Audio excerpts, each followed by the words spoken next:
Okay, so far we've talked about file input, output, and functions, and reading from a file and manipulating data, not quite storing them. So now we're going to talk about file input, output, functions, and arrays. So we read and we store the data. Okay, so here's our text file. It's the same text file that we've talked about before. We have a list of names, we have salaries, and we have percentage raises. So same thing, but we're going to store all that data. Now we have three columns of data. So we are talking about arrays. So we're going to have three parallel arrays, right? So we have names, which is a string array. We have a double salary array and a double percentage raise array. So we're going to have three parallel arrays that we're going to store the data in. So let's take a look at what we have here. I have the program already written. So this program, let me add the comment double slash. So it reads from a file and stores the data in not one array, in I should say three arrays, because there are three parallel arrays. And then we calculate each person's total salary from the array, put it in another array, and output to a file, or we can output to the screen. Okay, so we have some constants here, we have some prototypes. We have open file, input file, char file name, takes a file stream variable and a char array to read the file name. The same open file, but it takes an OF stream parameter and the file name. So remember, overloaded functions have different parameters. They both open file, but one takes a in file stream operator, the other takes an out file stream operator, and they both take file name. Then we have the function to read data that reads from the in file. So it takes the in file if stream operator by reference. Remember, all those things have to be passed by reference. They can only be passed by reference.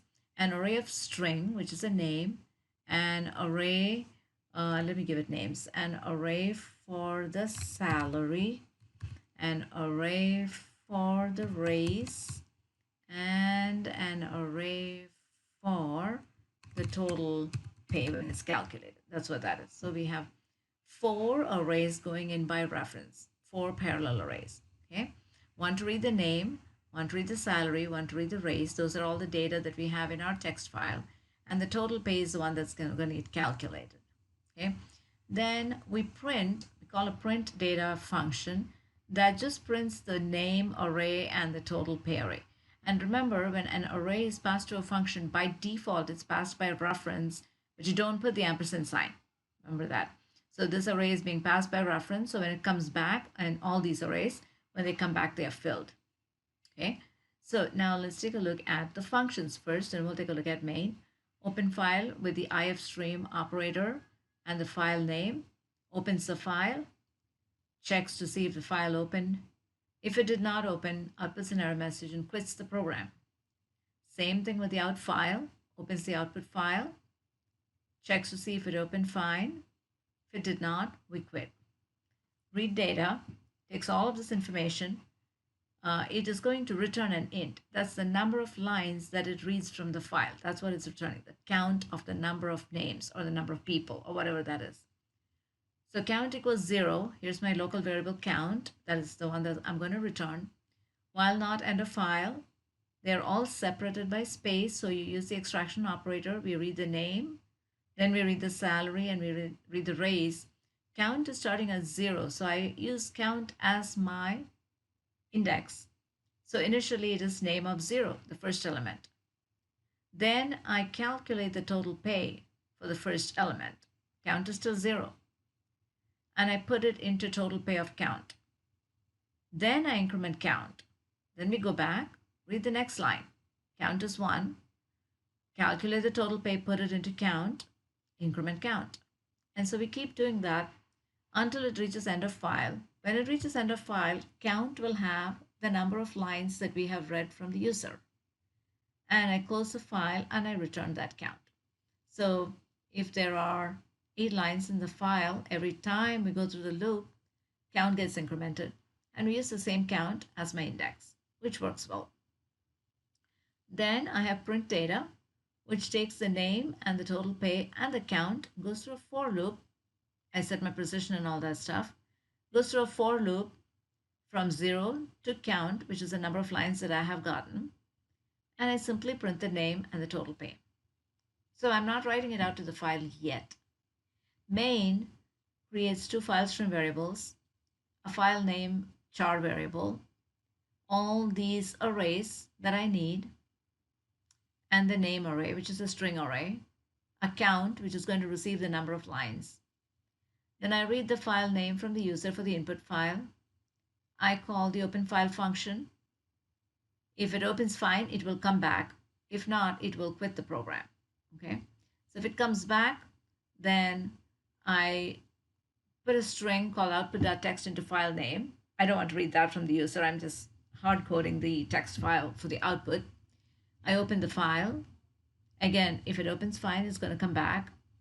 Then I call the read data function where I pass this in file, which is now linked to the input file, the name array, the salary array, the race array, and the total pay array. All the arrays get passed.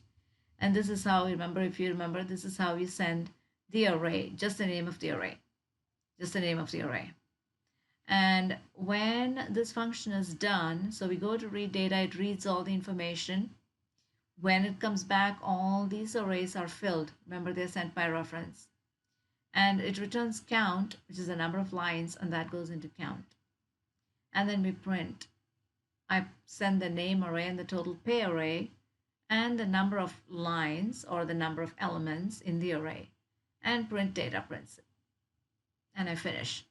Okay.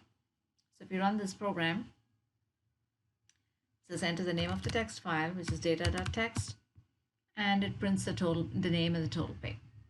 Now I'm not really putting anything in the output file, it's just created, but it's blank. So let's create another function called print data, an overloaded function. But this print data is going to, I already have the prototype created. It's going to print to the output file. Remember, for an overloaded function, the parameters have to be different. So in this case, I have an extra parameter called ofstream out file to be able to print to that file. So we'll copy that and put it down here. And we will copy the comment as well. I can put that down here. And let's copy all this code. This is pretty much going to be the same code.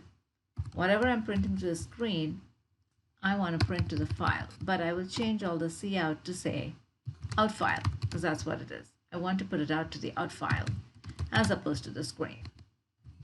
So that will take care of that function. All I have to do is, instead of saying cout, I say out file for every one of them. Then I go to main and I call it. I call the function, right? Writing a function is not enough. We must call it. And it's the same function name, but if I send out file to it, it knows to call the function, that statement will call the function with the out file, and it will write it out to the file. So let's try that. The same way we run it, data.txt. And now if you look at the output file, there we go. All that data that was in here is written to the file as well. So file input, output, and arrays. How do we read from the file and store it into an array and do what we want to with it? Once you're in an array, then you can manipulate the data however you want. And we'll see more of these in structs, because the more we work with arrays in this, we'll have to create parallel arrays. And we don't want to keep creating multiple parallel arrays. It is very cumbersome. So with structs, it's a lot easier. So that's where we are headed next.